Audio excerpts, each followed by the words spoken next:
Hi, I'm Donald Davidson. I'm the historian for the Indianapolis Motor Speedway, and this is part of the series called Stories with Donald.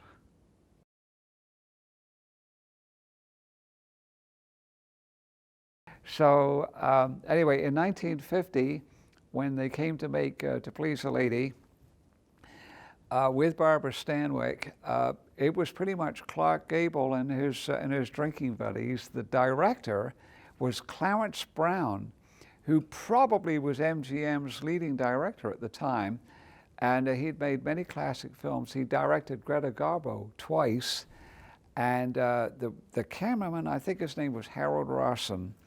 And as I say, they were all drinking and hunting buddies, and Barbra Stanwyck, from all accounts, was just a really down-to-earth lady. They all stayed at the Murat Hotel, which was where most of the celebrities would stay in those days.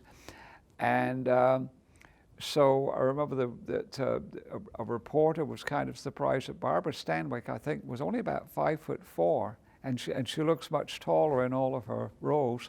Anyway, she apparently was just really down to earth, and between shooting scenes, I mean, she would sit down and play cards with the cameraman and you know,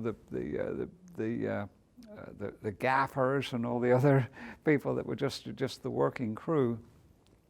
There's a shot film technique which I really enjoy looking at. There is a scene which they've shot in real time on race morning, where Barbra Stanwyck, the drivers have lined up for the panoramic shot, and that would be shot just a few minutes before the start, where everybody would stand or sit across the straightaway, and the camera would, well, actually they would be standing, they'd be standing in a semicircle or partial,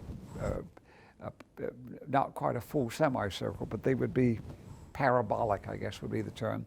And the camera that took the panorama was on a winch, and I think it took 12 seconds to do the sweep. And they tell everybody, hold still, and then the motorized winch would turn the camera and scan them. I think it took 12 seconds, and then when this huge long negative was you know, printed in positive, it would look like they were standing straight across, and they actually were like that. Well, that's be that as it may. Then when they said, okay, thanks everybody, and then they would go back to the cars and, you know, get in the cockpits and be, you know, within 10 minutes of the start.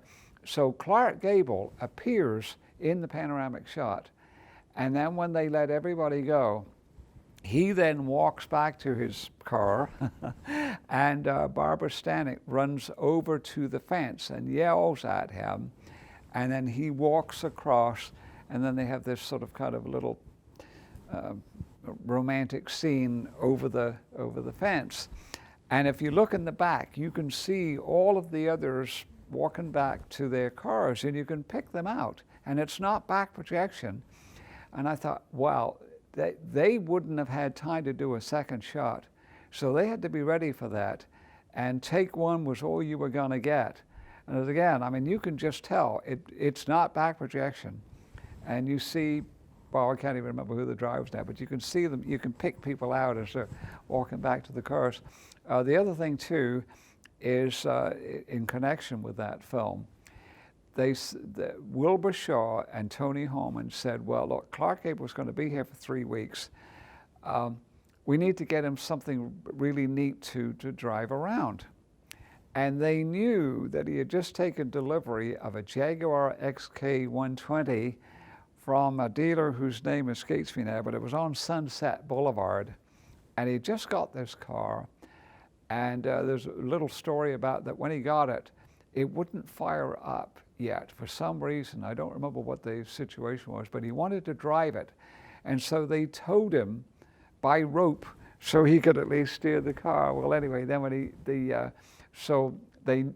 Shaw knew that he had this new Jaguar, so he and Tony Holman said, let's see if we can get him one. And so they found one was for sale. I mean, Jaguar XK120 was brand new at the time, and they found one up in Chicago. So the story is Wilbur Shaw went up and got it and then drove it back down, and that was Clark Gable's drive-around car for the month. And it's part of the Speedway Museum's collection today, the real one. Anyway, there's a scene in the earlier part of the movie, probably maybe a half hour in, where Clark Gable's been driving midgets, and he decides he's now going to move up to what they call a big car.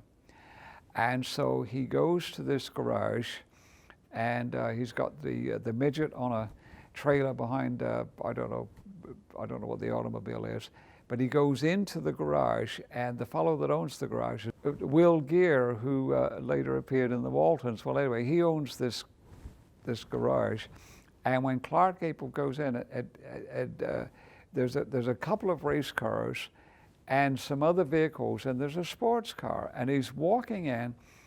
There's a Jaguar XK120 there, which is a lighter color, but it would have been shot in Culver City.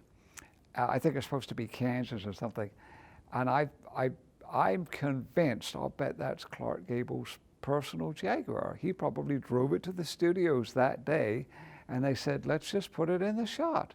I've never read anything to authenticate that, but I'll bet you anything that was Gable's personal car that he walks by. But anyway, I think they had a lot of fun shooting that film.